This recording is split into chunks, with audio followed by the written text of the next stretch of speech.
Bismillahir Rahmanir Rahim. This is Zede Jasra and you're watching Communication Skills first lecture. First of all, we will try to tell you that what are we going to study today in this particular lecture. In the beginning, we will try to understand what exactly is communication. Then, what are the types of communication? What are the communication styles? What exactly is effective communication? Not just communication. What is effective communication? And then we will talk about the 4 skills in communication, and at the end we will certainly talk about the application of the famous 7 C's in communication. Well, before we move forward, we have a warm-up activity for you so that you can understand what exactly is the importance of effective communication or just even communication. Now, on Facebook, for example, you see a post and it is written, "We are excited for the big event on Sunday. Don't miss it." Now read it again. "We are excited for the big event on Sunday. Don't miss it." Now, when you read this particular post on Facebook, we have certain questions, and through those questions, we will try to understand that what is the impact of a post which does not clearly mention all the information. Now, the first question arises from this post, that what kind of confusion could arise from this particular social media post. Of course, when you read the words of this post, you definitely do not get the whole of the message from this post. The question number 2 arises, how would you seek additional information to understand the event details? I mean, it talks about event, but it doesn't tell us what exactly is the event. Now, from where you could get all the details? Because without those details, it doesn't really attract everybody. Of course, we want to know what are the details of this event, what kind of this event is. Because without knowing, how can we be excited for this event? And then the third question arises, what are the possible consequences for the company? I mean, the company that is posting this post, or the organization that is posting this post, to attract the audience if the post remains unclear. So this is just a warm-up activity for you to think yourself. Maybe you can pause the lecture and start thinking, what are the answers to these questions? And of course, after you answer these questions, you will come to know that this is very important for all of us to have a complete information, a proper communication when we are trying to tell others what we want to exactly say. Now, before we move forward, we have 2 particular examples to tell you that what exactly is the importance of communication in our lives. Now, there is a famous Frederick experiment. There was a king. In fact, he wanted to know that what is the importance of communication in humans' life. I mean, we all want to do certain things. We all want to know about different things. So that king wanted to know that what is the importance of communication in our lives. Now, we all know that if somebody asks a question from you, that what is the most important thing in your life if you want to live? So 100 out of 100 would respond that we need water, we need air, we need some food to survive. But this experiment is absolutely different. That Frederick king, he isolated some newly born infants from the rest of the people, and it was quite a cruel experiment, of course, but this was an experiment. So he separated those babies, infants, from the humans, and they could not hear a single voice of any person, any human body for some considerable time. And you know what happened? After some time, this is very unfortunate that those babies died. I mean, they were provided food. Definitely they were provided food, but due to lack of communication, there was no communication, those kids died. I know that some of you might be thinking that how is it possible? But we have heard the stories of such prisoners who were put into jail, and there was kind of punishment for them that nobody could talk to them. They were not able to listen to others, and they had strong psychological issues with them. Of course, a mature person could live longer, but in case of babies, when they couldn't hear a single voice for some considerable time, those babies died. So you can imagine the importance of communication with this example. Now we have one more example which is quite famous. That is the Tower of Babel. And we will try to understand from this example what is the communication breakdown and what exactly is the impact of that. Now, in some past, some people wanted to build a tower which is called Tower of Babel basically, and they wanted to build a sort of ladder or tower from the earth to sky. I mean, humans always want to do something very different. Now, this was quite, I would say, a passionate experiment. So, initially, they started building that particular tower, and of course, we have no idea that at what height it went. But they kept going, and they had some communication, of course. But with the passage of time, they had lesser communication, of course, because if the building is so high, we have seen here in this world as well that it becomes very difficult for the people to have communication. Of course, in the latest technology, we have wirelesses and all that stuff. But of course, if we talk about those days, which is quite ancient past, there must have been no communication tools. So ultimately, there came a time when the communication started breaking down. Okay, it was quite even in today's world, we can expect that at certain time, for example, take an example of signals, mobile signals. I mean, if you are away from the tower, you have lesser signals, and then you move away again further, then there will be time that when you will have no signals at all, and you won't be able to communicate with the people. And you must have experienced nowadays situation in Pakistan, and sometimes we have no signals, no internet, and it becomes very difficult for the people to communicate to each other, and lots of problems occur. So importance of communication can also be understood from the recent example that when there is a sort of lockdown, and then when there is no signals and no internet, the life becomes difficult for us.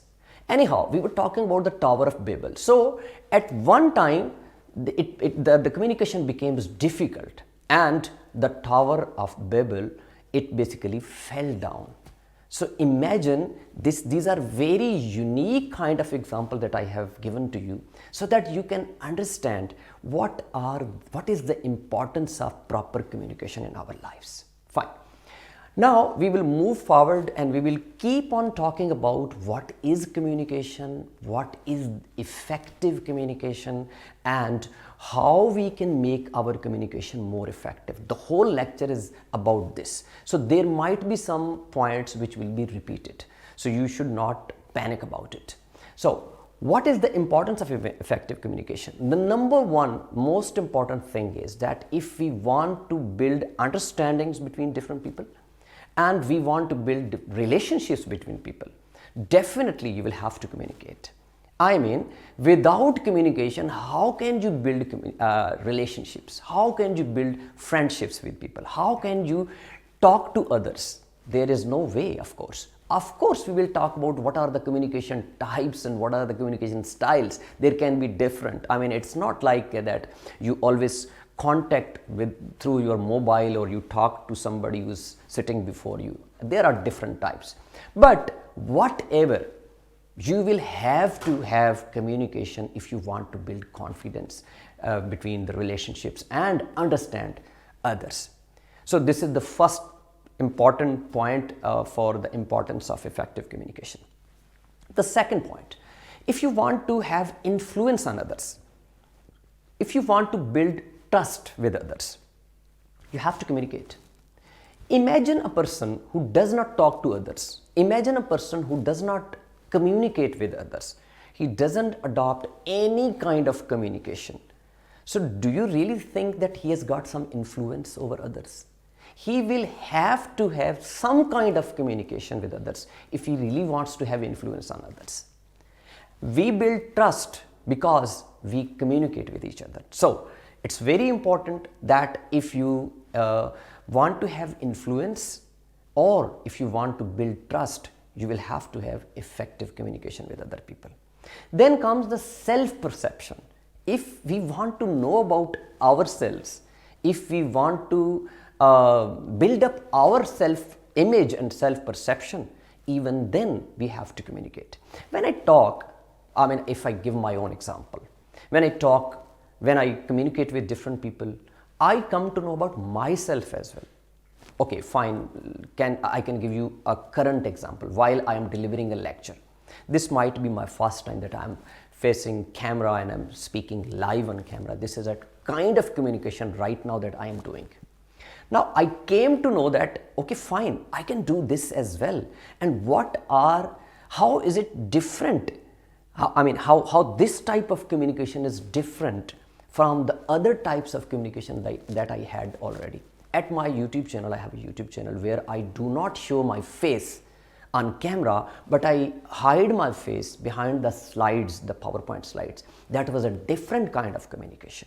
But when I had to face the camera and I had to talk to you people like this, I had different experience. And definitely now, because of this kind of communication, I can have my own self-perception as well, and I can understand my image as well.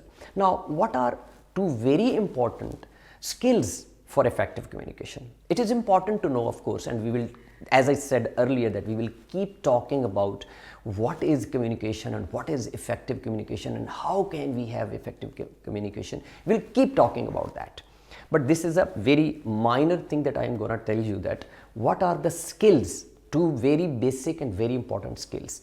Number one is called flexibility and number two is called responsibility. You need to have a flexible personality, flexible communication style so that you can have effective communication. You can't say that, okay, fine, I speak like this to everybody.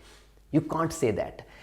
A person has different roles in his society. A person at home, for example, if you take my example, so I am a father, I am a husband, I am a son, I am a brother, I am a friend, I am a colleague, I am a student, I am a traveler.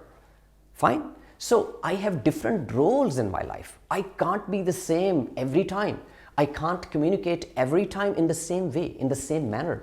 I got to have flexibility so that my communication becomes effective communication. Imagine if I am talking to my students like a father, I don't think it will be effective. Imagine if I'm talking to my friends as I talk to my father. It's not possible. We will have to have flexible communication style.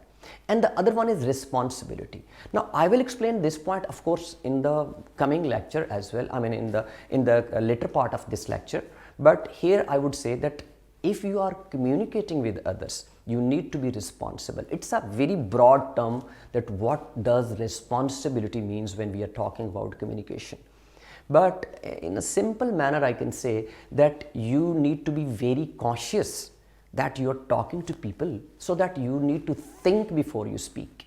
Now, think before you speak means that you need to understand that who is your audience, what are the people, what is their level. So that's why I need to be very responsible. So I can't talk without knowing my audience. I can't talk without knowing the setting and the environment. So that was about what is the importance of effective communication in a very little way, and we will explain it further as well. Now, communication as a manager's key skill. Now, the word manager is not important. You can put, for example, it can be any person. It can be a teacher. It can be a boss. It can be anybody who is practicing communication. So why communication is a key skill for a teacher, for a manager, for a person, for a father, for anybody who heads a family, for example. So we will try to understand. Number one, if you want teams success. I mean, the word team means when you're talking about a manager or a boss. But if I'm talking about a teacher, then I would say that the organization's success, the institute's success, or I can say the class that I'm teaching, I will talk about the success of that. So it is very important, if you really want to see your team, see your class, see your family, whatever you're heading, in fact, if you want to see them successful, then you will have to have a very nice communication skills. Without good communication skills, you cannot see your success. Let's think about a political party. For example, if the political party's head or the chairman or whatever the name of that head of the party is, if he has good communication skills, his party would succeed in that politics. In the current era, we have certain examples from Pakistan, from other, we have a very famous, presidential debate in Americans' elections. So if you want to see your party, your team, your class, your family successful, then you will have to present very good communication skills. Then if you want to inculcate your vision into your team, into your class, into your family, into your nation, into your political workers, whoever it is. So vision, the transfer of your vision from your words to other people, then definitely you will have to have a very nice communication skills. Achha, one question that comes in my mind, that majority of the people might be thinking right now while watching or listening to my voice, that communication is all about speaking. So no, it's not all about speaking. Definitely we will explain it further. So please do not think that communication is all about speaking. Of course, we can have certain other ways. One of the very important ways is, of course, writing. So you can think about all those things and keep, taking example from both, speaking and writing and other types of communication. Fine. The motivation. If you want to motivate others, even if you want to motivate yourself, it is very important to have effective communication. Now, it is easy to understand that if we want to motivate others, then definitely we will have to have communication. But if you want to motivate yourself, then what kind of communication is required? I will explain it later. But of course, you understand that in order to motivate your students, your political workers, your family members, your colleagues, your team members, whoever they are, you will have to display a very good communication skill. Fine. Okay, now what are the payoffs if you have good communication and effective skills? That is, okay, what are the benefits? Number one is your professional image. If I am a teacher, because I am a teacher, I will give the example of a teacher. Now, I have a class of 50 students, say, or 60 students. If I display good communication skills, then my professional image will grow. Not only among my students, but among my colleagues, in the whole organization, and the other, at other places as well. So in order to have good professional image, you got to have good effective communication. Number two, self-confidence. There are a lot of people who say that I do not have a good confidence to speak, because I am a spoken English teacher as well. So lots of people come to me and they say that, sir, we can understand English, we can write in English, but the problem is that we can't speak. So the problem comes from their confidence as well. Now, if you have a good communication skills, and again, good communication skill doesn't mean that you can speak in English. Any language, it can be your own mother tongue. I'm a Saraiki speaker, and if I can speak Saraiki with confidence with others, that means I have good communication skills. It's not important to speak in English or Urdu in order to be called as somebody who has good communication skills. So mind it. So it's not important. So in order to have self-confidence, you got to communicate and communicate effectively. And one more point that's coming into my mind right now, that sometimes people think that communication skills is not something that is learned. Remember, Whenever you have a word skill, you got to learn it. Yes, there are people who are God gifted, but even God gifted people have to practice that skill. For example, somebody has got good voice. I mean, he can sing well, for example. Take an example that he can sing well. So do you think that without practicing singing, he can be a good singer? No. Even if he is God gifted, even then he will have to learn the basics of music, learn the basics of, singing. And then he will have to practice it in front of a lot larger audience. Only then he can become a good communicator and he can display his God gifted skill in a better way. So self-confidence, of course, when you have good communication skill, you get your self-confidence. Personally talking, when I didn't have this experience of talking in front of camera, I might have thought that it is gonna be something difficult for me. But when I started talking to camera, it becomes very easy. Now I am more confident than others because this was one experience that was that I didn't experience in my life, and now I have experience of it. So I'm more confident than earlier, of course. The third thing is relationships. As I already said before, and I will explain it further, that if you want to build relationships, one type of relationship is that right now I'm talking to my students. This is a kind of relationship. Now you're watching my lecture, you're listening to my voice, and I'm sure if you are liking it, then definitely there is a kind of relationship that we are building, that I am building with you. And of course, in other circumstances, if we have good communication skills, we build more better relationships. Again, imagine a political leader having good communication skills. He has strong relationship with his political workers because he has got good communication. You will see not a single political leader who has got bad communication skills and the people, they have a strong relationship. So it's very important to have strong relationship. If you want to have strong relationships, you got to have good communication skills. Then it is very interesting to know that good communication skills is basically stress reduction. That means that if you are very stressful in such a situation, that can be any situation, if you are very stressed, then communication can help you. Now how? We all experience that sometimes you say that, can you please talk to me? I'm not feeling well. I want to talk to somebody. So that kind of communication, basically you are doing stress reduction. So it has got biological effect on our personality. This is very important. Imagine a person who is stressed, who is sad, and he does not have any person to talk with. Imagine the level of stress he has. But there is a person who has got people around him who can listen to him and who can talk to him.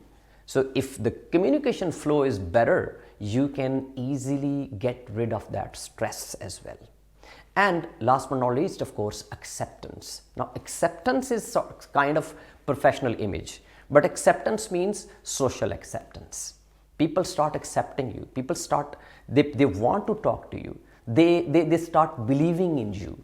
They start accepting your views because you have you have got good communication skills. I mean, it is very interesting that there are people who have very good views. They are very logical in their views, but overall they do not have very good communication skills, and unfortunately their social acceptance is not that good. But on the other side, there are people whose views are not that great. They have got a relatively weaker views.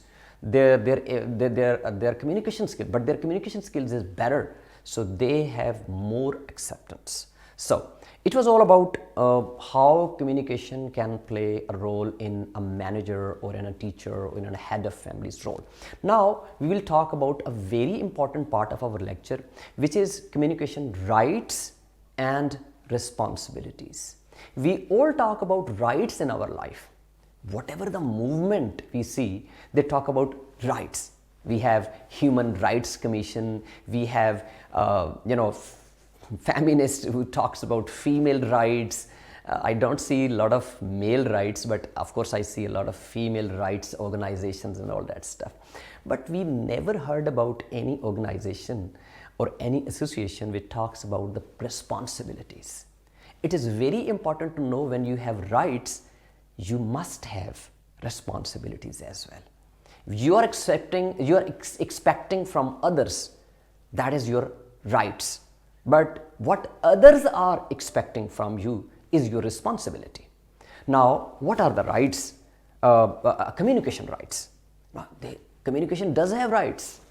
We think that we have rights to have, to food, or rights to travel, and rights to other things. But did you ever think that communication does have rights and responsibilities? Now, what are the rights? Number one is be respected. This is your first right. People should respect you in a way that when somebody is speaking, the people should listen to you carefully. That is a kind of respect. I would definitely give the example of our holy prophet, peace be upon him, Hazrat Muhammad sallallahu alaihi wasallam, that one of the very most beautiful habits or personality traits, you can say, of Prophet peace be upon him was that he used to listen to other very carefully. And I heard it from, and I watched a lecture of one of the religious scholar. He was explaining it practically, that how would Hazrat Muhammad sallallahu alaihi wasallam listen to others. So imagine that if somebody is sitting right to the Prophet, and he likes to talk to Prophet, so the Prophet used to move his whole body to the person and used to talk like this, rather than he's looking here and the person sitting right, and you say, okay, fine, talk to me. No, not like that. So it is your right to be respected, means that when you're speaking, the person should listen to you carefully.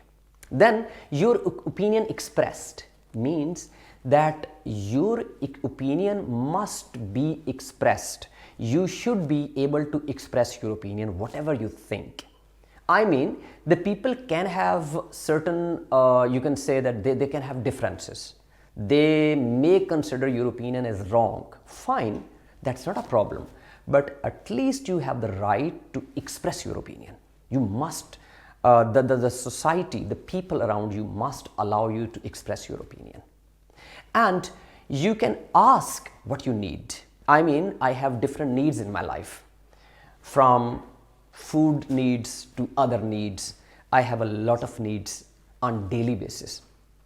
So this is my right that with the communication, even if I can't speak, I may be able to write, or I may be able to have, express some gestures. So I have the right to ask what I need. And then you can set limits. Very interesting. I mean, this is your right, that when you are speaking, or when you are communicating, you set the limits. For example, in my case, I usually, when I am trying to say something, I request everybody to please listen to me carefully and let me complete. Now, what is this? Listen to me carefully, let me complete. Nobody would talk during when I am speaking. These are what? These are limits that I am setting for the people, for the audience. So yes, you can set the limits. I mean, imagine if there is a criminal procedure going on in the court, and a judge is sitting there, and a criminal comes and he wants to have his opinion, or he wants to say something. He definitely can say that, Judge Sahab, before I finish, please do not interrupt me. I know this, it doesn't happen practically in our society, but he definitely can set limits. Now we talk about the responsibilities. So interestingly, all your rights are your responsibilities as well. I mean, when you want to be respected, you should respect others. When you want your opinion be expressed, then definitely you would also respect the opinion of others. Now, if you can ask what you need, then definitely the others can ask as well, and you need to address their needs. And When you want to set limits for others, definitely you will have to respect the boundaries, the limits others set for you. I mean, I have seen in my life that there are people who want others to listen to them carefully, but when they are speaking, when the others are speaking, they do not listen to them carefully. This is very bad. I mean, if you expect from others to listen to you carefully, then definitely you should listen to them as well in a very careful manner. So these were communication rights and responsibility. Now we have an activity, and this activity you will do it yourself, but I will explain the scenario and I won't read the questions from here. You will have to read it yourself and do the activity. Now what exactly is the scenario?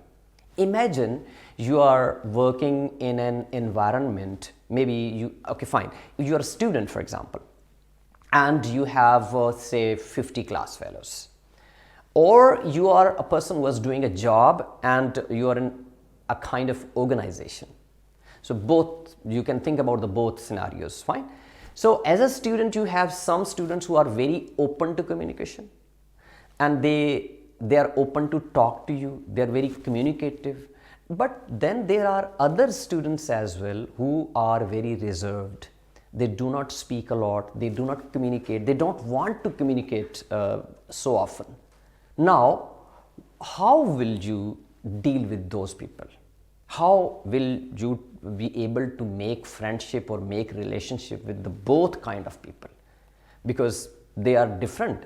One group is a group of people is which is very open to communication, and other group of people maybe they are very reserved. So how can you apply effective communication techniques to build your relationship with those people? And of course you will have to answer these both questions, and this is a kind of activity. If you do it yourself, of course it will enhance your knowledge.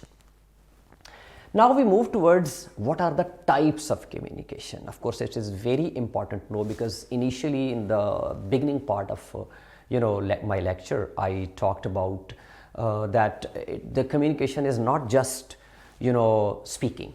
There can be different types of communication. We need to understand that. The first is called intrapersonal communication. Now what is intrapersonal communication? Basically intrapersonal and interpersonal, people usually confused. So you need to be very careful to understand it. What is intrapersonal is something that you talk to yourself. I mean, we all talk to ourselves. Some people know it very well. They are aware of this fact. Maybe some people who are listening to me and watching my lecture, they are not sure about it. So I will explain that how we talk to ourselves. Now basically we can say that we talk to our brain. So something communication that is happening within our brain. We are not talking to somebody else. We are talking to ourselves. And it is not something that you are openly talking to yourself, and people are listening to you. Yes, it also happens, which is in English literature we call it soliloquy. Basically somebody is speaking and others can listen to his voice as well, but basically he is not talking to others, he is talking to basically himself. So that is intrapersonal communication. Now what are the key aspects of this intrapersonal communication? Number one is sense making. Means, for example, you have a map and you want to know, fine, we do not have globes right now in the current era. We have Google Maps. Now imagine you want to go somewhere in the city, and it's very difficult for you to understand the route. So what you will do, that you will open the Google Maps and then you will try to know that, okay, fine, I am sitting here and my targeted place is there. Now you will do it yourself, something like that, okay, fine, I will move from here and then I will reach that market, and from the market I will move right, and from that mosque I will move left, and after that I will have to cross signals, and then I will reach that place. Now what are you doing? This is called intrapersonal communication. You're talking to your own brain basically. You're trying to make sense of something. Then interpreting non-verbal clues. For example, you right now you are watching me and I am having eye contact with you, so you are trying to understand what he wants to say through his eye contact. Okay, this might not be a very good example. Now imagine that there is a person, okay fine, you are sitting in a bus and somebody just near to you is looking at you. Now when he is looking at you, you will try to understand, why is he looking at me? What does he want to say? Now what is this kind of communication? You're not asking from him. You're just thinking. You're just trying to know that why is he looking at me? And then there might be something, for example, somebody is having a particular gestures and you're looking at him, you will try to understand that what kind of gesture it is. So all this basically, and of course, which is called internal body communication. When you are hungry, for example, your body talks to you and you talk to your body, that you feel that, okay, I'm feeling hungry. So when you are feeling hungry, your bowel movements, they can tell you that you are hungry. So basically that is a kind of communication which is called intrapersonal communication. Now we move towards interpersonal communication. Now I stress on inter because I want you to understand it clearly that it's not intra, it is now interpersonal communication. Now what is interpersonal communication? Interpersonal communication is minimum when you talk from one person to other person. I mean, it is a kind of conversation which is between at least two individuals, or it can be a person who is talking to a group. So there is another kind of communication which is coming, type of communication which is called small group communication. There is a slight difference between interpersonal and small group, because in interpersonal we have less people, at least two but less people, and in small group we have more people, of course. Fine. So that is interpersonal communication. Now in interpersonal communication, what happens? We are listening, we are talking. Now remember, in intrapersonal communication we were not listening to ourselves basically, because we do not need to listen to ourselves, because we are talking to ourselves. And in majority cases we are not speaking, because our ears do not need to listen to understand what we are thinking about it. But in interpersonal communication, if it is not somebody who is, imagine of course somebody who can't speak, of course, then of course he will use the other alternate gestures for that. That can also be called interpersonal communication, because if I'm talking about somebody who can't speak, fine, so then definitely he will have to use the other alternate gestures. But in interpersonal communication, of course, that as I told you, that there must be at least two people. Fine. So there is listening happening, there is talking happening, and there is a kind of conflict resolution. Now what is conflict resolution basically? By conflict resolution, now whenever we think about the word conflict, we start thinking maybe koi masla hoga, koi kharaba hoga. No, it's not like that. Conflict can be something which is not a masla, in fact, in Urdu as we say. Fine. It can be anything. For example, there is a person who is talking to other and he is trying to understand that where is some particular place located. Let's say, take an example, I am right now in International Islamic University and I want to move to Quaid-e-Azam University, and I would ask from other person that, can you please explain to me that where is Quaid-e-Azam University? Now here is a conflict. What is that conflict? I want to know where is Quaid-e-Azam University. This is a kind of conflict, remember. And when we are having communication, we are trying to resolve this conflict, and that's called conflict resolution, and that happens most of the times in interpersonal communication. Now as I said earlier, that in interpersonal communication we do have verbal and non-verbal communication as well. So for example, we say that a person is talking, he is of course using his eye contact, he is nodding, fine, and he is using his hand gestures and body gestures. So it all happens.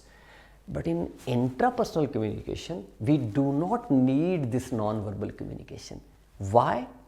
Of course, there might be a question in your mind that why non-verbal communication is not required in intrapersonal communication, because we are not telling anybody else, there is nobody, basically we are talking to ourselves. So I don't need non-verbal communication in order to have effective communication. But in interpersonal communication, if I want to have effective communication, then definitely I must have verbal and non-verbal both communication. Now we move towards the next type, which is called small group communication. Now the word explains itself that it's a small group. So from interpersonal, where only one person is talking to himself, towards interpersonal, where minimum there are two people, we have now small group where we have more than two people. So it can be 3 people or can be 5, 10, something like that, because it's a small group, it's not a larger group, remember. But they are talking, remember, the important thing is that when there is a small group communication, then they all are talking about one thing.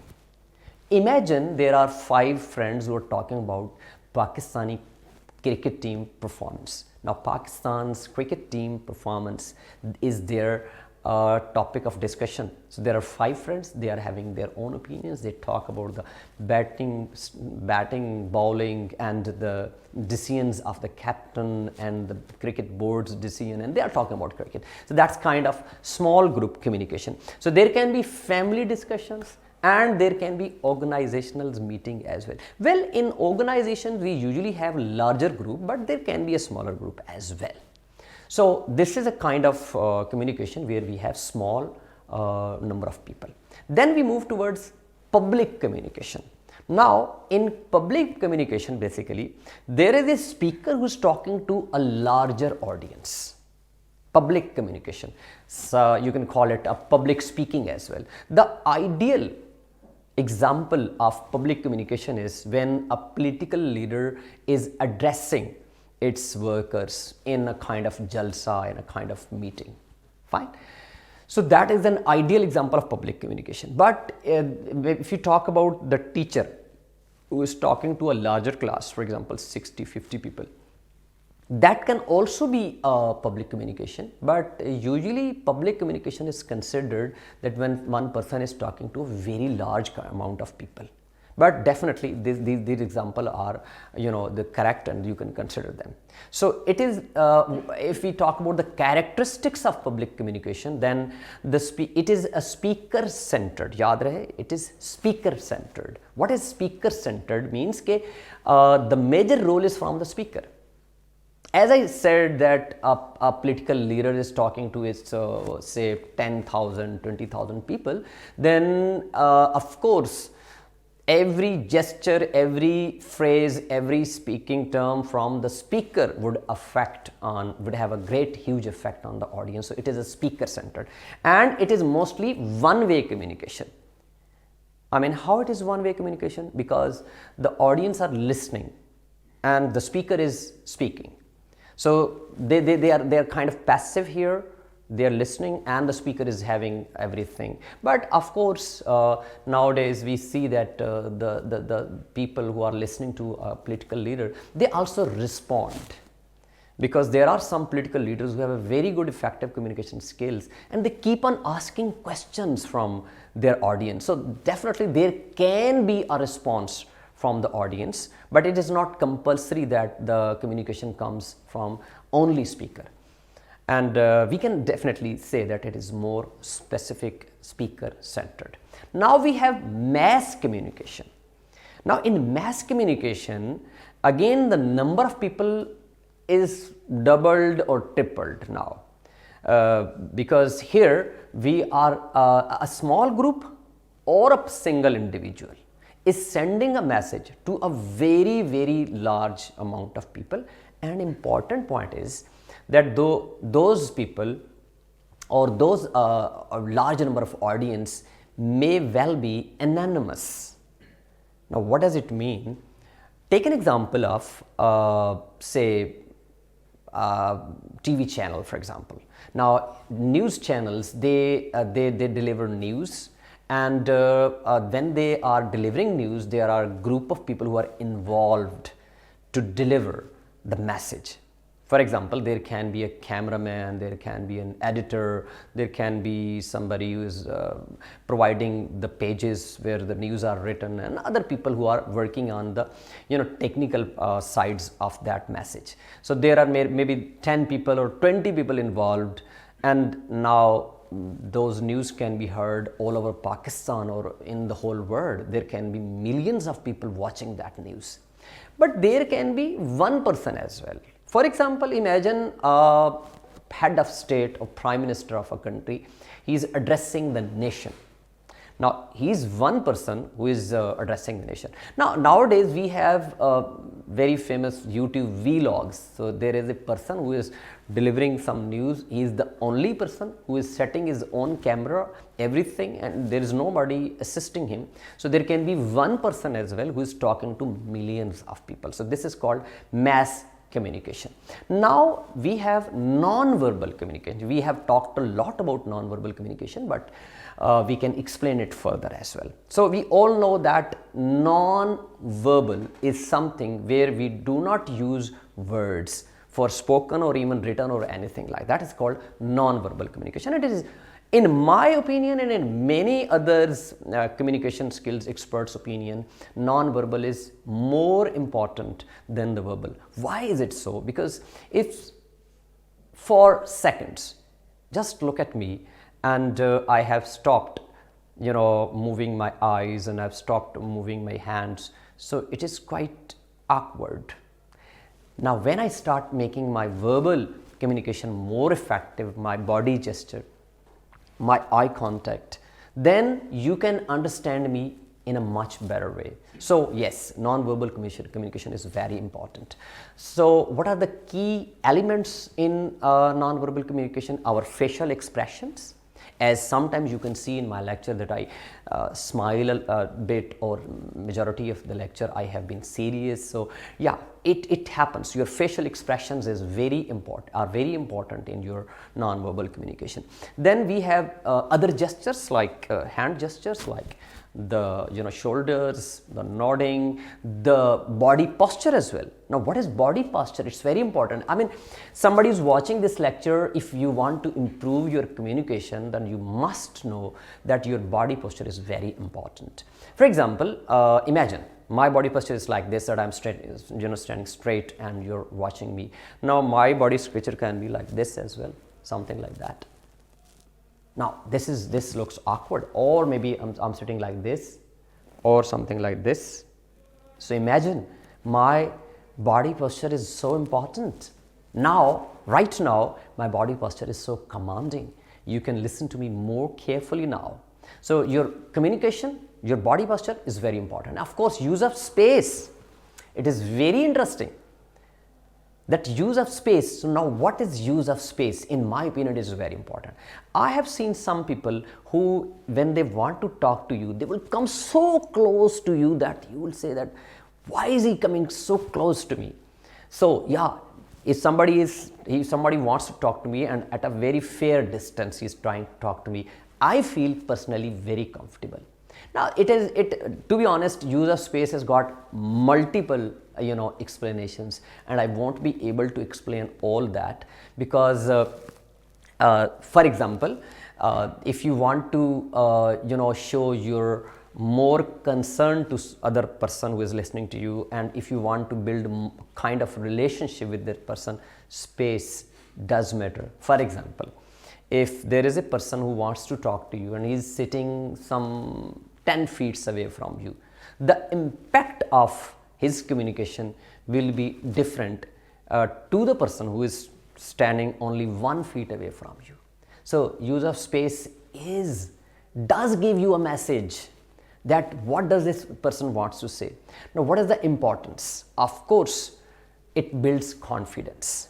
Ask from me that if I have a good body posture, if I have good eye contact, if I have proper usage of my hand gestures and nodding and all that stuff, I feel more confident. So it is very important. The second thing is demonstrate power. What is demonstrating power? The way I am talking to you right now, it demonstrates my power of being a teacher. If my body gestures and non-verbal communication is weak, then I won't be able to demonstrate my power. So it also expresses sincerity. Very important. Imagine if I'm teaching something like that. I'm sitting here and I'm talking like this and like this. Na? It does not show that I'm very much concerned. But when I'm talking to you right now and exactly watching at your face, then it shows that I'm very sincere and I'm very dedicated about my teaching, and I want to make things understand for you. I want to make things easier for you. So it shows your sincerity as well. I will explain it further. Imagine there is a person who is talking to you and he is talking something like this. And then there is a person who is talking to something like that, listening to you. So it does show sincerity, of course. Then we have building trust, which is connected with your sincerity. If you will listen to other person with looking at him, looking into his eyes, that builds your trust as well. Usually we have people who are telling us lies, they won't be able to look at our face. So it definitely builds our trust as well. Then we can recognize and manage tension. Yeah, of course. As I said earlier, that communication is something which can be used in stress reduction. People say that I want to take a medicine, I want to take a pills or tablet to reduce my tension, but without taking pills and without taking those tablets, if we have good friends, for example, we have good life partner, for example, and if we can talk to those people, we can reduce our trust. The same goes here, that non-verbal communication, basically it manages our tension as well. Then we can align our verbal with non-verbal communication. Now what does this means? That if I am trying to explain something and my words are aligned or parallel with my gestures, with my non-verbal communication, then it becomes easy for me to explain my message. Now, if you can revise it, if you can just go 10 seconds back and watch how my message is aligned and parallel with my body gestures, then you will come to know that what is the importance of aligning the message with our verbal and non-verbal communication. Now I have a home-based activity for you, because I want that you all keep doing activities. Without doing activity, you won't be able to understand it clearly. So there are 3 scenarios for you, and what you will do is that you will have to understand all the scenarios, and then you will have to tell that what type of communication is referred in that particular scenario. So you can read, for example, I can read the first scenario for you, that there is a person who is reviewing a map silently and understanding the directions. So what type of communication is involved in it? We have just explained it. So these 3 scenarios basically talks about 3 of the communication types that we have just discussed. So this is a kind of activity for you, and I hope that you will do it. Okay, so now we are going to talk about the different communication styles. Before we talked about the types of communication, but now we will talk about what are different communication styles. I mean, we all cannot have the same style of communication. So there are at least 4 communication styles that we will talk about. The number 1 is passive communication style. The number 2 is aggressive communication style, and then on the 3rd we have passive aggressive communication style, and the 4th one is assertive communication style. Now what is passive communication style?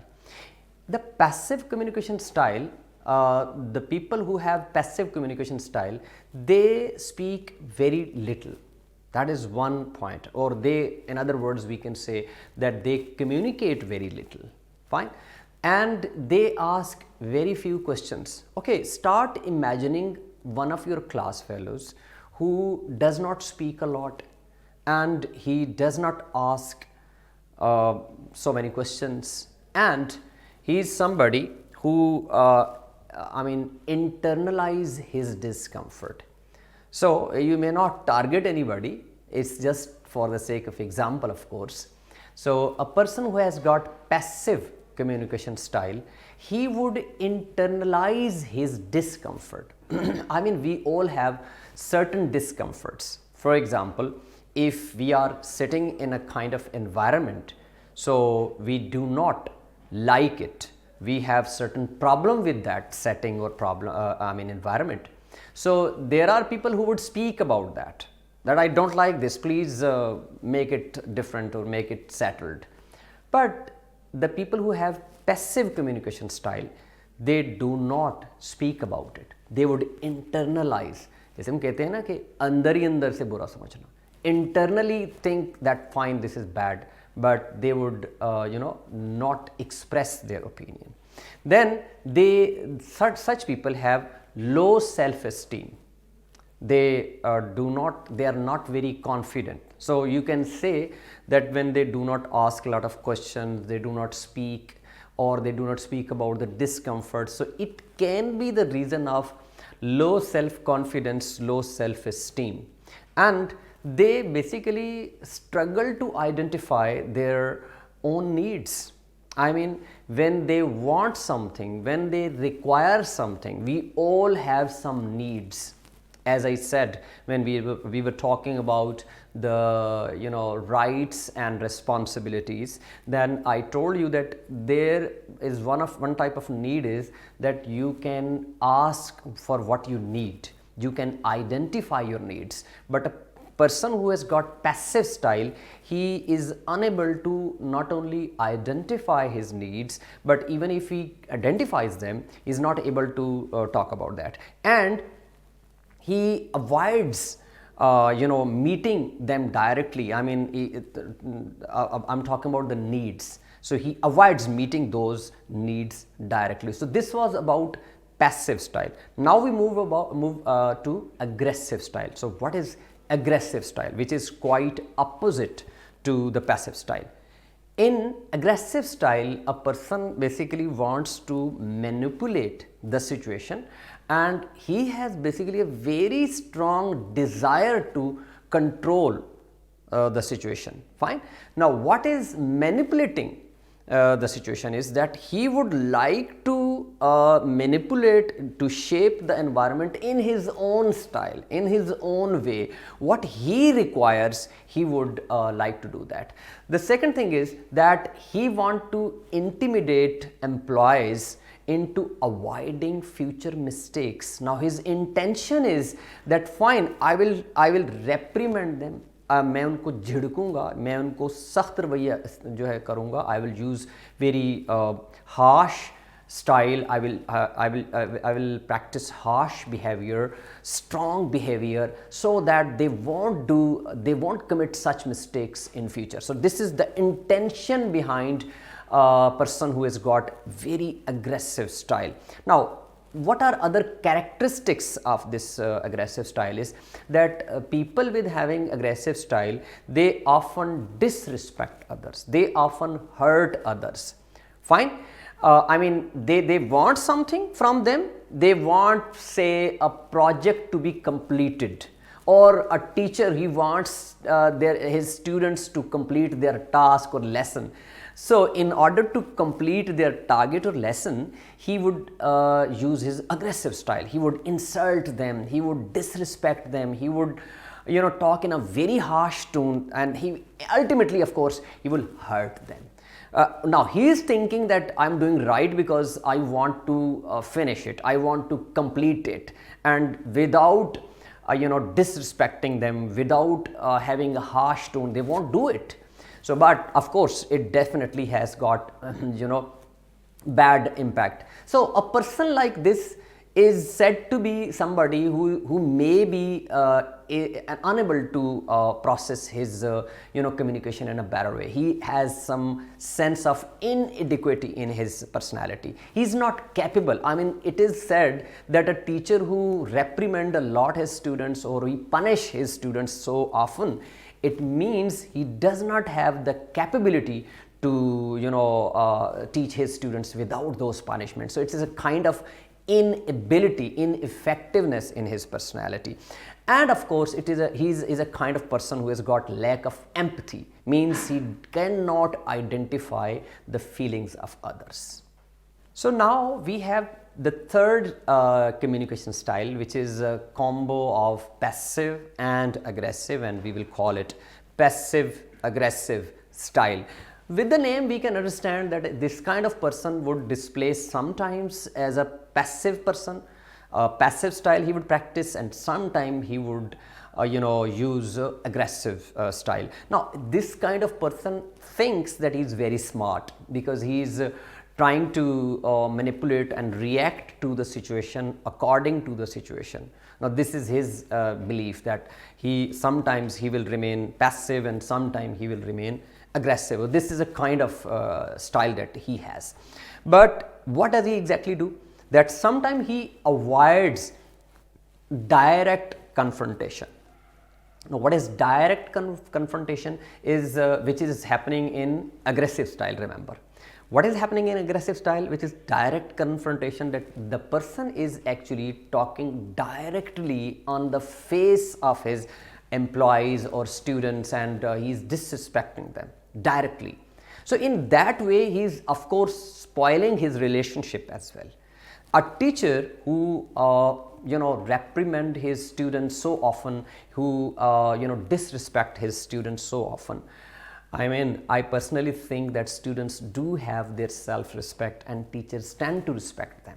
I mean, we always listen that students must respect teachers, but in my opinion, this is my philosophy as a teacher, that a teacher definitely has to respect his students. Same goes for the parents and children, that we always listen that children should respect their parents, but I feel that parents should also respect their children, because if they respect their children or a teacher respect his students, then definitely he will get respect from the students and the father would get respect from the children. So direct confrontation. So in this particular style, a person avoids direct confrontation. And which is basically the style of passiveness, that he avoids direct confrontation. But because it's a combination of passive and aggressive, so he has one of the traits of aggressive style as well. What is that trait? That he attempts to manipulate, the situation. What is manipulating the situation is basically that he wants his way to be practiced in that situation. He is not really willing to ask from others and listen to others what they think about this situation. He thinks that whatever I think is correct, whatever I feel is correct, and this should be implemented. So he would always try to shape and manipulate the situation in his own way. So this is a kind of aggressiveness. So as I said, that this is a combo of aggressive and passive. So in passive aggressive people, such kind of people, they use procrastination. What is procrastination? It's a kind of you can say personality trait, that there are some people who would keep on postponing the situation. Like they do not take the decision on the spot. They would say, okay, fine, I will take decision later. Fine, give some time and I will do it later. If you want to understand the concept of procrastination as a student, so I would explain it very well, that as a student, there are some people who practice procrastination. Like they would say that, okay, fine, we are left with 2 months from exam, and today there is no need to study. We will study it next week. Fine.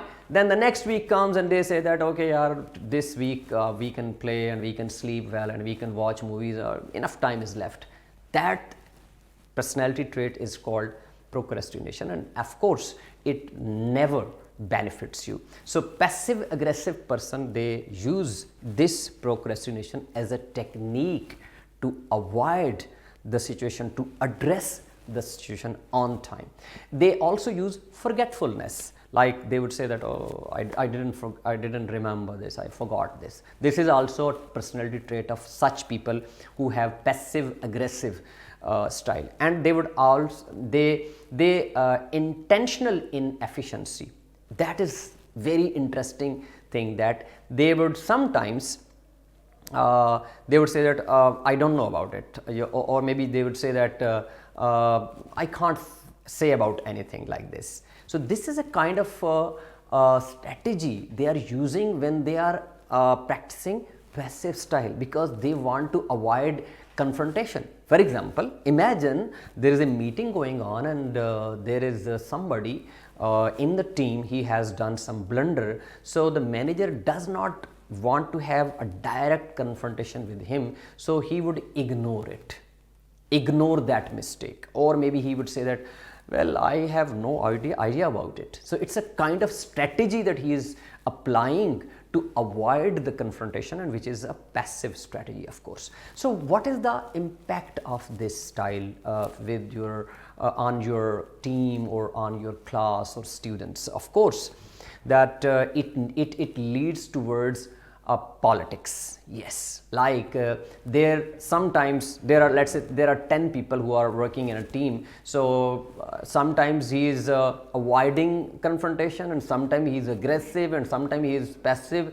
So the people who does not like his confrontation, they would definitely have politics behind it. So it really does not help the manager or the teacher to have passive aggressive style. I mean, I'm not just explaining these styles.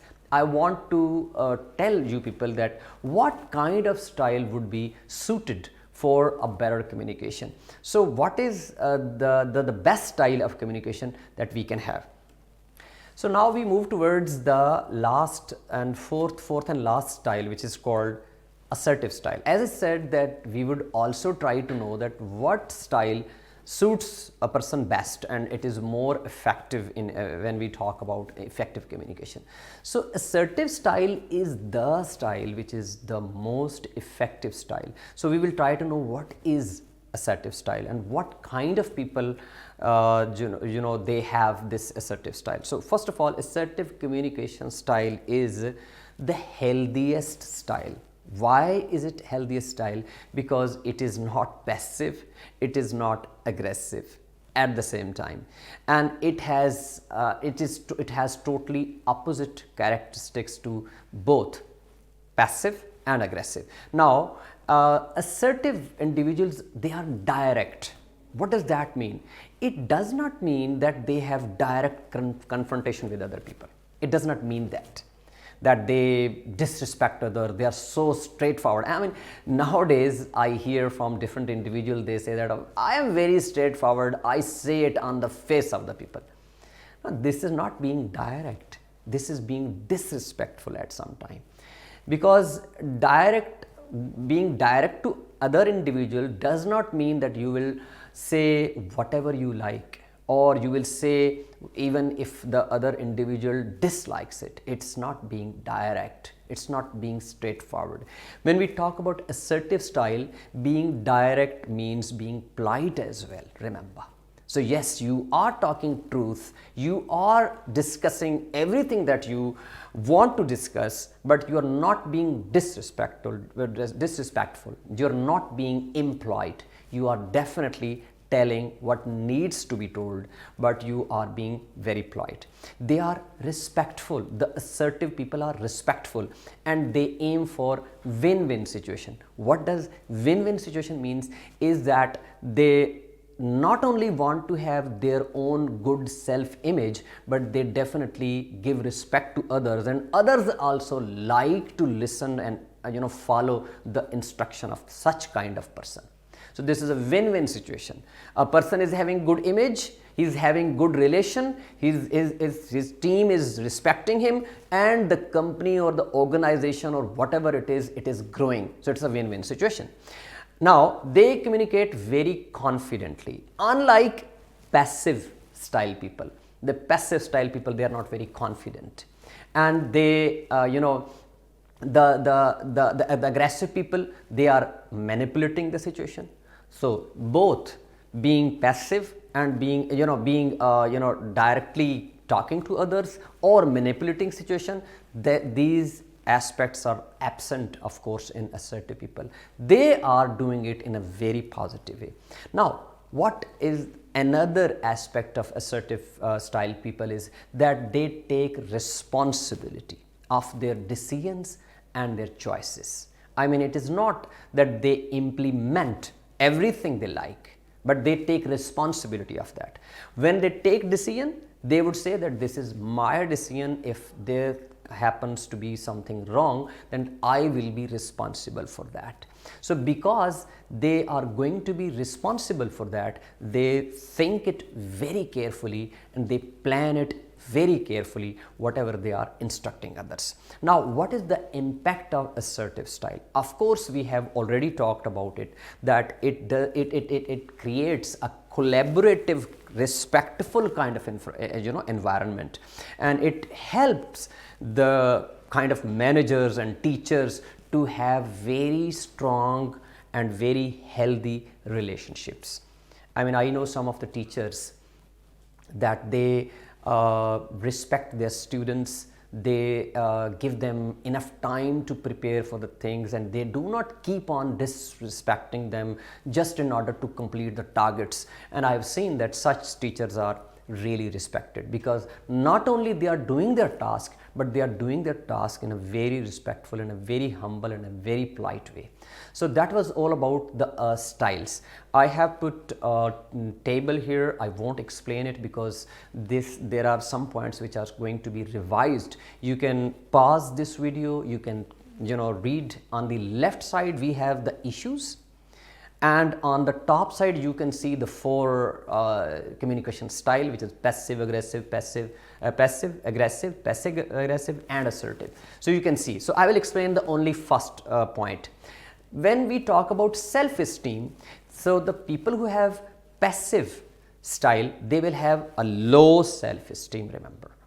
And if we talk about aggressive, they have a self-centered self-esteem. What does that mean? That they consider everything right, what suits them. So that is the kind of self-esteem in them. When we talk about passive aggressive, so their self-esteem is low, just like the passive people. When we talk about the assertive style people, then their self-esteem is high.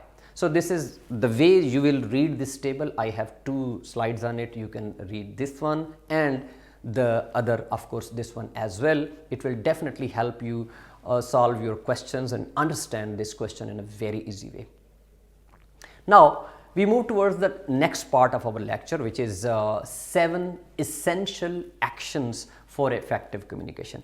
I told you in the very beginning of lecture that in this lecture, when we finish it, I hope that you are very much clear about what is communication and what is effective communication and what is the importance of effective communication. So in my opinion, this lecture does not only help you in your exams, it does help you to improve your personality as well.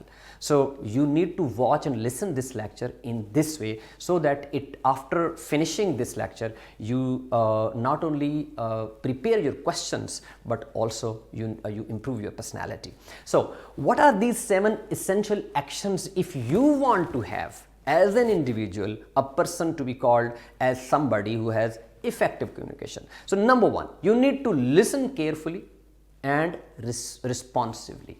Responsively means that if you are listening to other, you need to respond as well. I mean, sometimes we are listening to other, but we are not responding. But now responding does not mean that you will always respond with your words, yes or no or something like that. But it is something that you can also respond in your gestures. If somebody is talking to you, I remember that when I was talking to somebody and the other person on telephone, for example, on phone call, so the other person won't speak. So I would say that please come on, at least say, okay, fine, So this is responsively. So you need to listen carefully and responsively. The second point is that you need to explain your intent and invite consent. That means that when you are going to speak, you need to tell others that what you are trying to say. What is your intention behind all this? For example, my intention right now is to explain the concept so that it should help you in your exams and it should help you improve your personality. Now, what is this? I have told you my intent of communication, and I need to invite consent as well. In some situations, we need to know that what are the limitations for our listeners, for our audience. So we need to know. We can't really, compel them to respond the way we want. So we need to respect their limits as well, that there can be some limits the way they can respond. Fine. The third point is you need to express yourself clearly and completely. Now we will explain this clearly and completely in the later part, or maybe the last part of this lecture, when we talk about the 7 C's, of course. But here this is a part and we are explaining it, that you need to be very clear and you need to talk completely. The communication which does not have complete information, it will never have a positive effect on your communication. Then you need to translate complaints into requests. Very important, very important. Now we all have, as a student, as a community member, as a family member, we all have some complaints to others. For example, a student may have a complaint to a teacher. Maybe he does not like his teaching style, maybe he does not like the way he speak. Fine. Maybe he does not like the way he assess his tests. Fine. These are a kind of complaints that a person can have from other teacher. Now what is the best way to translate means ke you speak up. Okay? So the best way is not to say to the teacher that, teacher, I don't like your teaching style.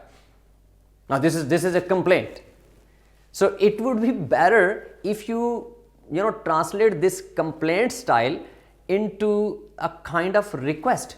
For example, this thing can be said that, sir, I think it would be better if you teach like this, because unfortunately I am not able to understand that way. Now this is a very polite way to, it's a kind of request now. It's not a complaint, straightforward complaint. Fine. Acha, one more example, that if, let's say, teacher gave you a test and you appeared in the test and the teacher marked, and you don't really agree with the marks that you got. Fine. The one way is to complain it directly. You will say that, teacher, how can you give me this low mark?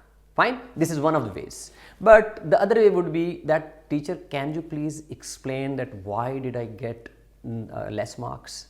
Now this is a kind of request. So this is, what are we studying? Remember that we are studying that what are the at least seven essential actions to make your communication effective communication. So next we have ask open-ended questions.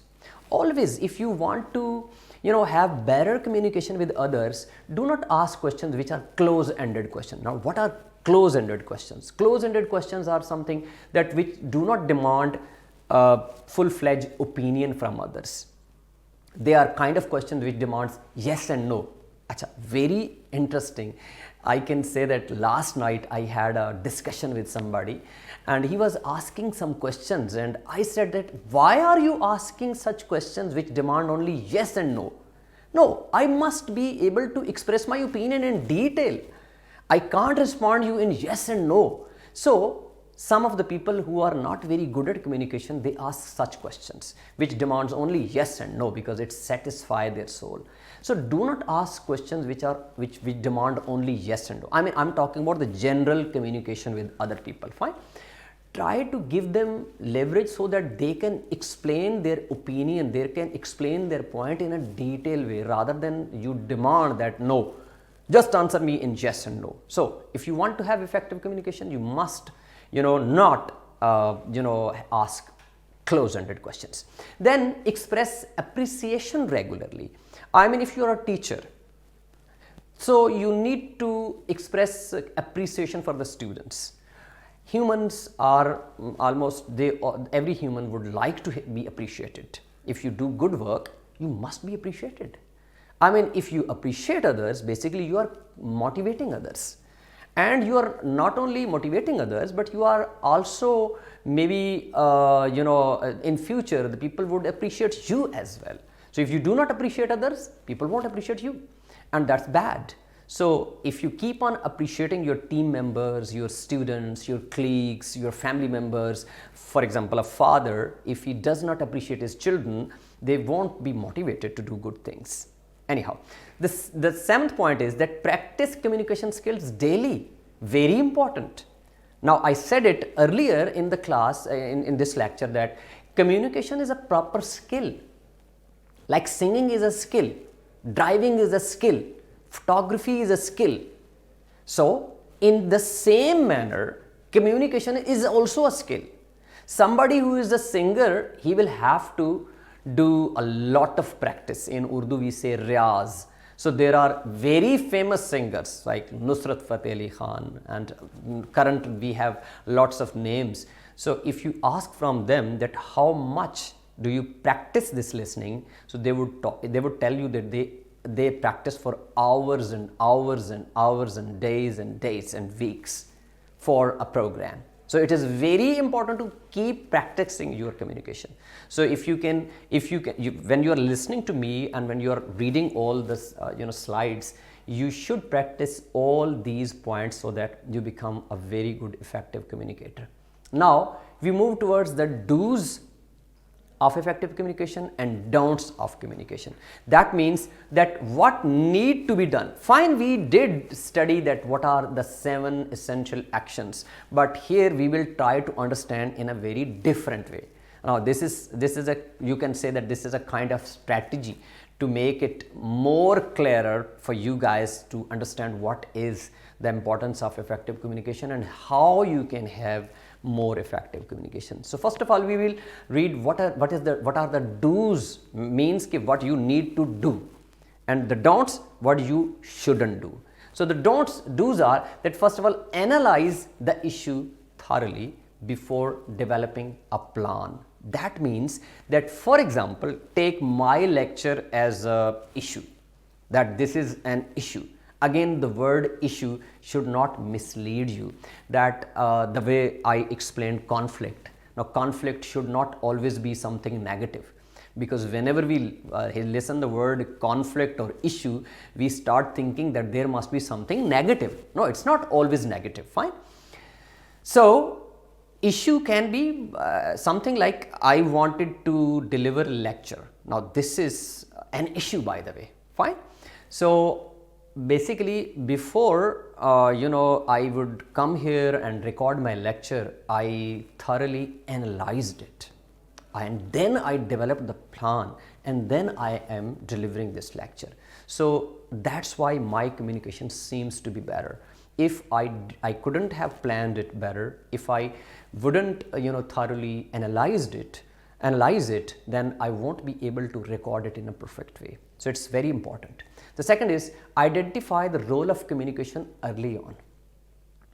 I mean, most of the people, they talk to different people without knowing that what is the role of communication. If they come to know that communication is very important in their life and they need to have a better communication, and somebody teach them that what is the role of communication, then I personally feel that there won't be less people who would disrespect others. There will be less people who would have ineffective communication, because every single person in this world want to be appreciated. So if he knows the importance of communication, then definitely he would communicate in a better way. So role of communication, knowing the role of communication is very, very important. The third is know your target groups and stakeholders. Now, who are the target groups and who are the stakeholders? For me, right now for this lecture, my target groups are the students, number one, and the students of first semester, I can say, or the early semesters. Fine. So because now I know that these are my target groups, then I will definitely speak like this. Honestly, I'm trying to speak very slow, and I'm trying to speak, use very simple words. I can speak very fast in English language. I have been speaking English language for almost 19 years now. I'm a spoken English teacher, I'm an IELTS teacher, so I can speak very fast, I can speak very fluent.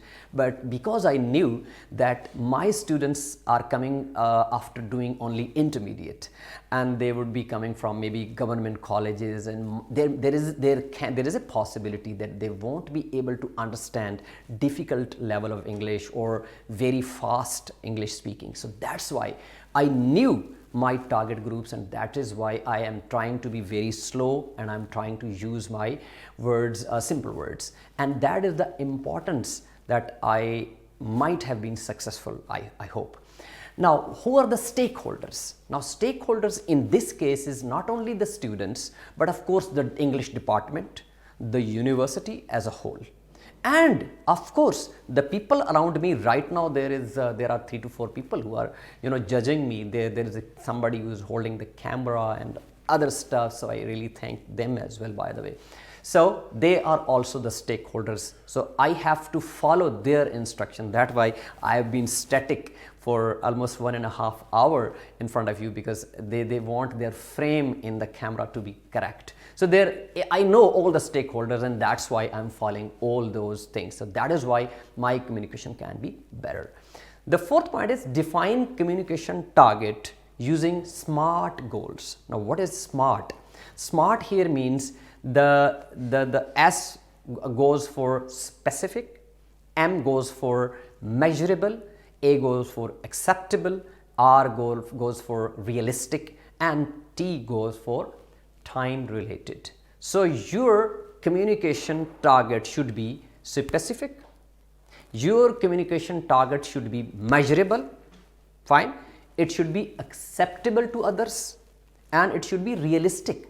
Superficial nahi hona chahiye, it should be realistic, and it should be time related. As I have been told that you need to finish your lecture within almost 90 minutes, not more than that.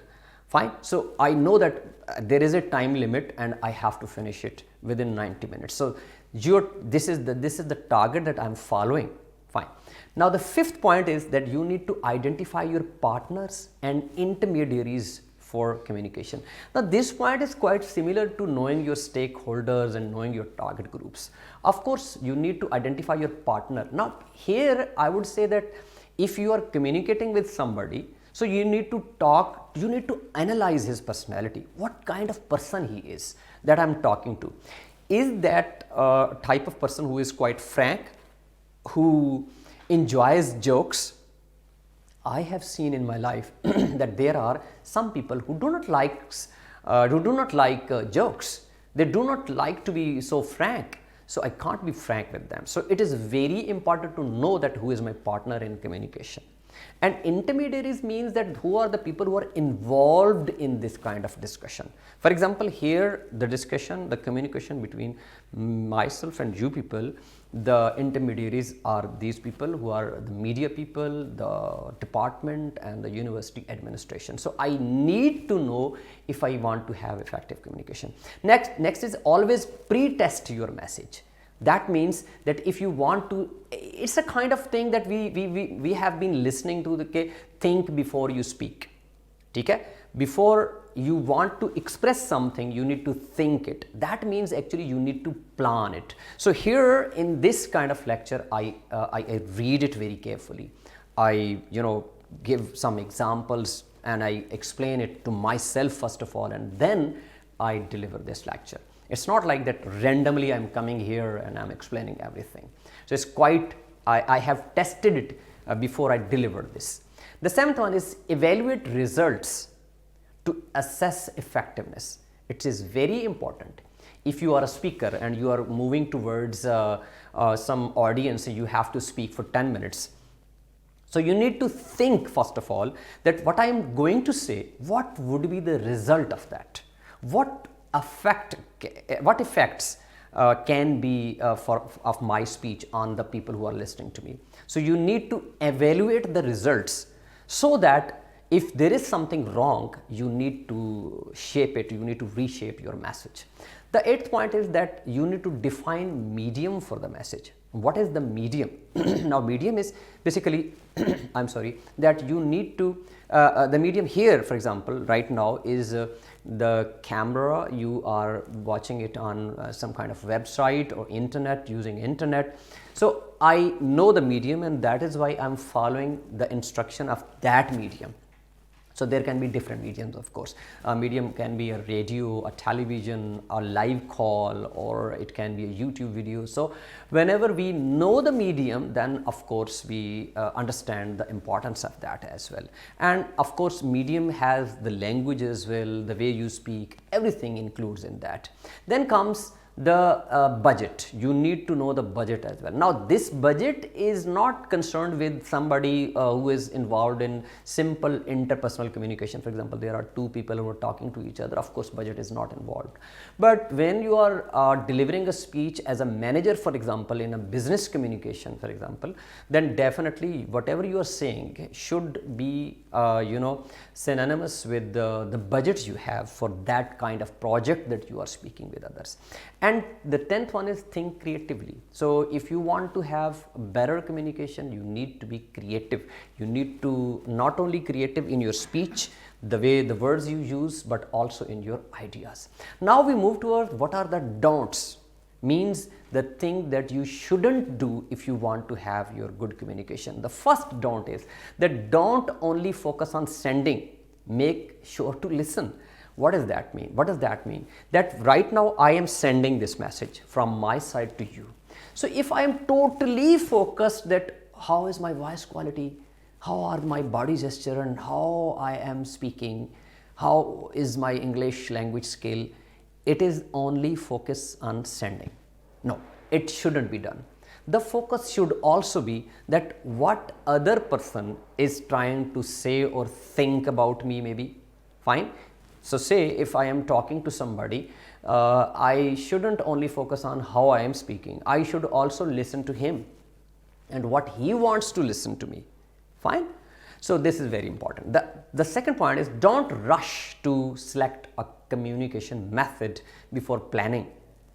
First of all, you need to plan what you are going to say, and then you can talk about what communication method can be okay for that. So planning comes first, and how would you deliver that message comes second.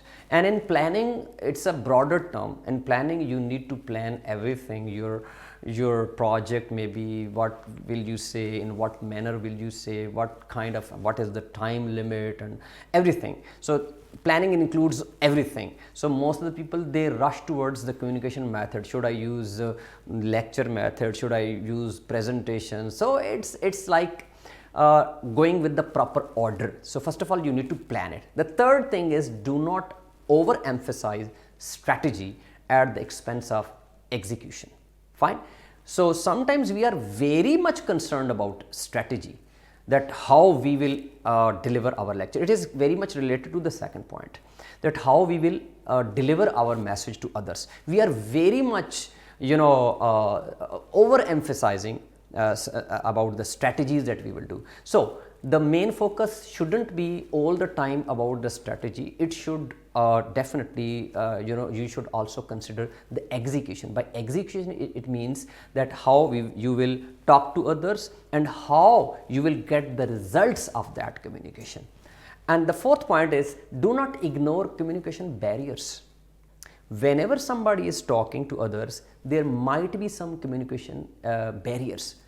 Imagine a very strange situation. For example, you are sitting in a place which is very crowded. Lots of people are there and they are talking to each other.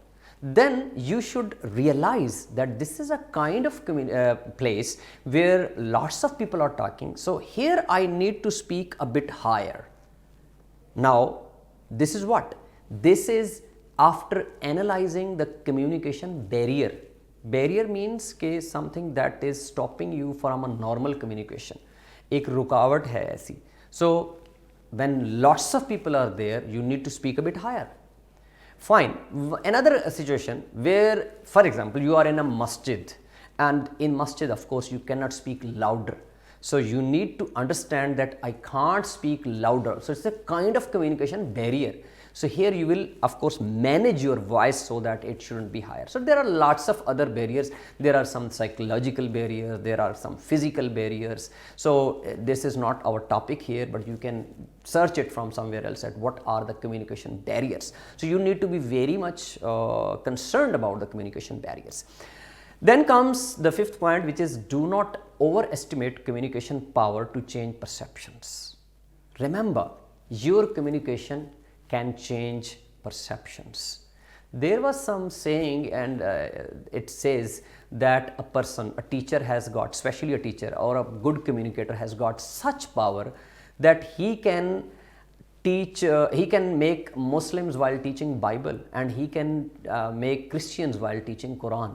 I mean, this is the power of communication, that you are reading Quran, but you are so much powerful in your communication that while reciting Quran, you make others Christians. I mean, it's just an example.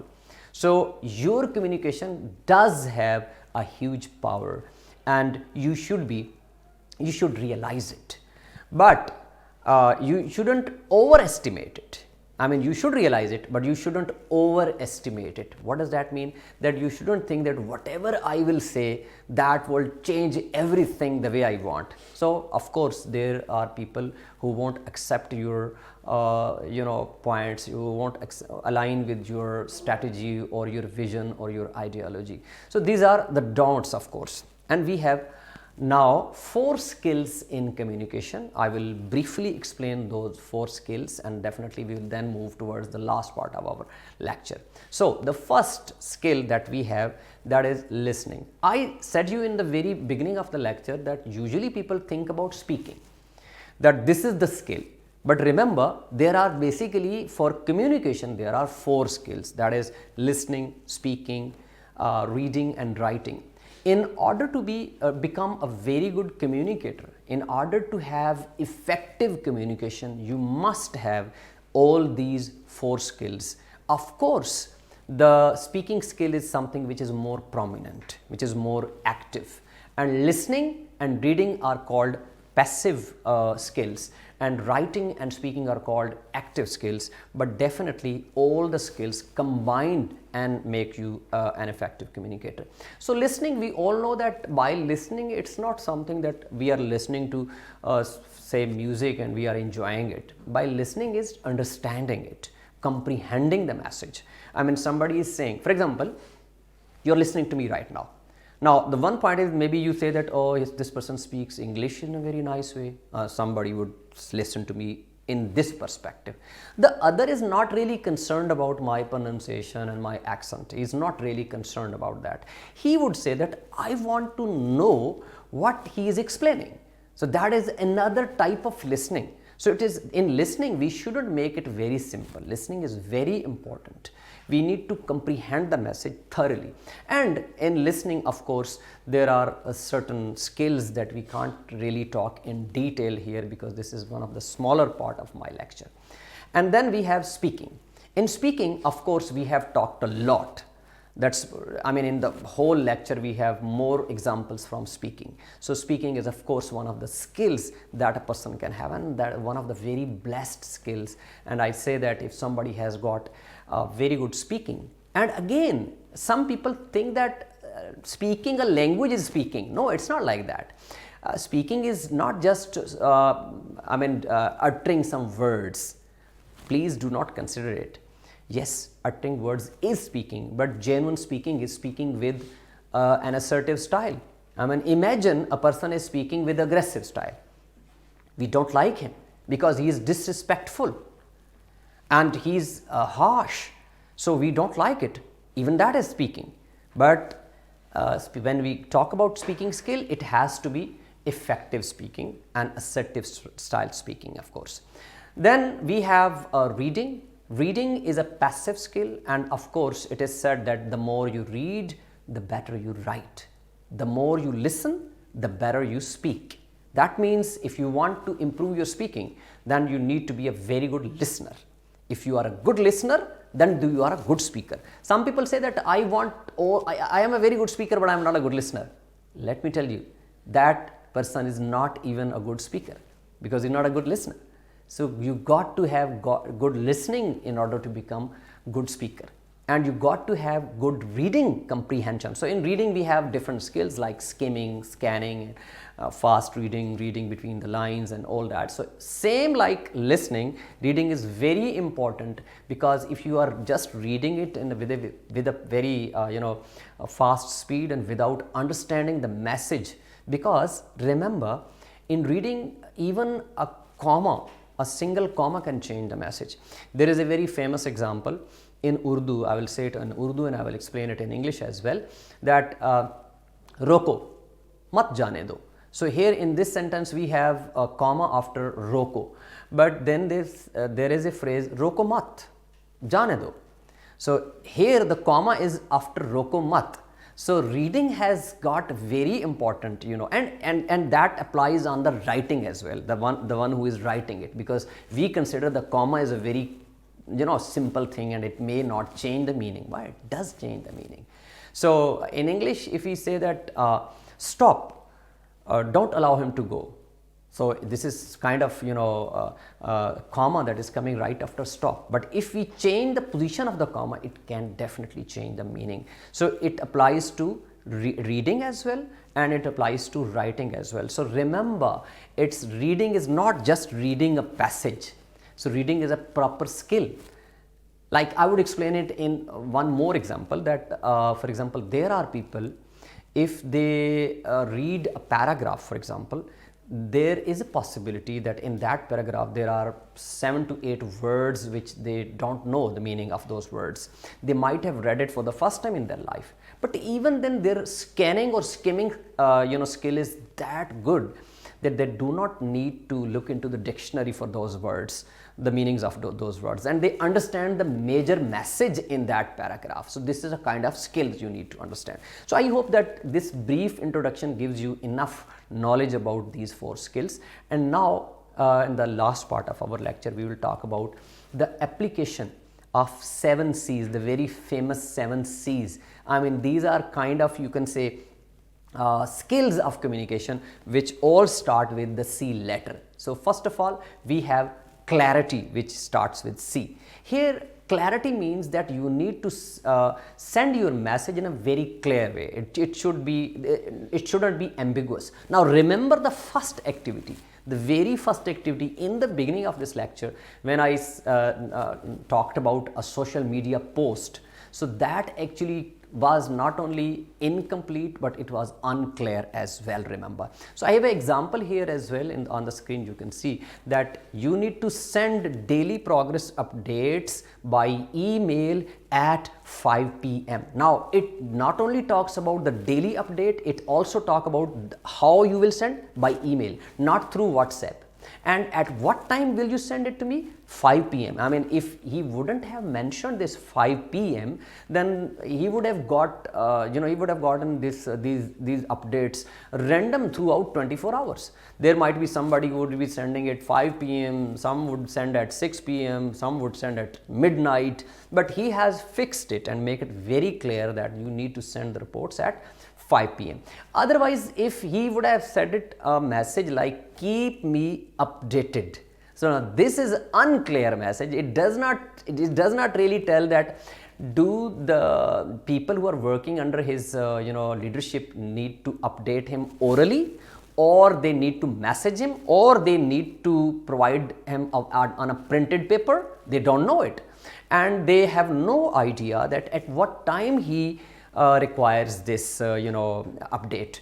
So keep me updated is a kind of message which is unclear. So clarity should be there. The second C is called conciseness. I mean, it is not that in order to make things clear you write so many words and longer sentences. So it's not like that. It should be concise. That means brief but clear.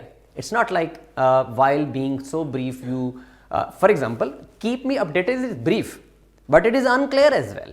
So you need to be brief, but at the same time you have to be clear and complete as well. So in conciseness, there can be a message, for example, all employees must submit their time sheets by 5 p.m. on Fridays. Now he has talked in a very brief way, but he has given it a clear message to everybody. Even though it's brief, but it has got a complete and clear message. The third C is concreteness. By concreteness, it means that it shouldn't be superficial. It should have proper data. It should have maybe stats, numbers in it. For example, there is a statement which says that you achieved 15% above your sales target this quarter.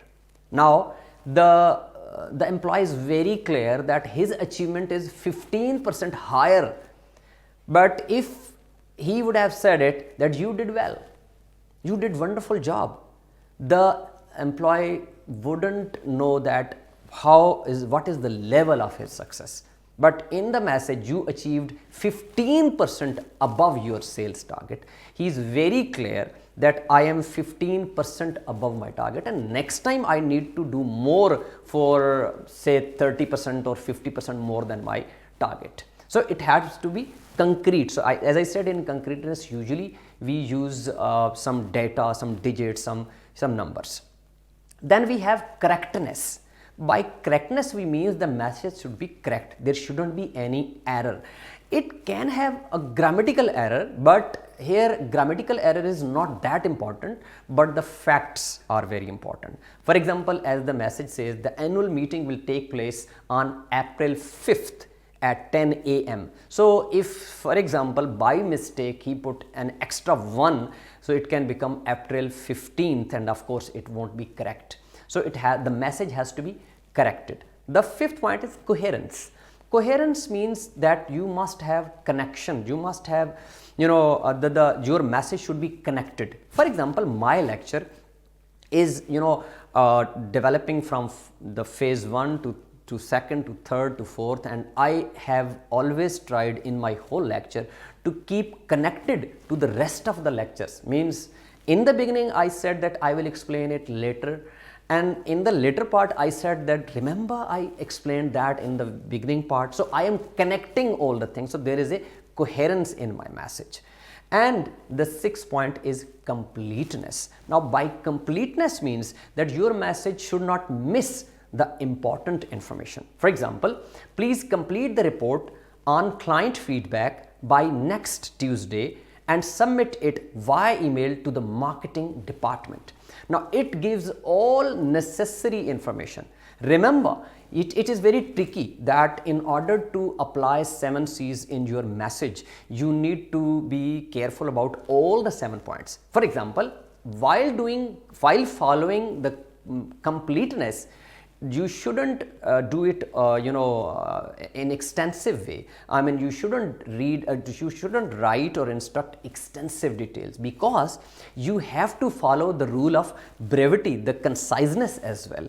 So if you are following completeness, then conciseness should also be there. And at the end we have application of courtesy. That is, courtesy means whenever you are talking to somebody or communicating to somebody, you need to follow the rule of courtesy. That is being polite, the way I explained that in rather than going for the complaints, you need to translate into requests, or in a polite manner or in a suggestive manner you can talk. So I have an example. For example, there is a one way to respond to bad performance. For example, you didn't finish the report. This is one way. The other way is that I noticed the report is still in progress. Is there anything you need to help complete it? So this is basically a suggestive way, a polite way, a courteous way to do it. So this is totally end to this lecture. I hope you understand it and you listen to it carefully. I have put some suggested books.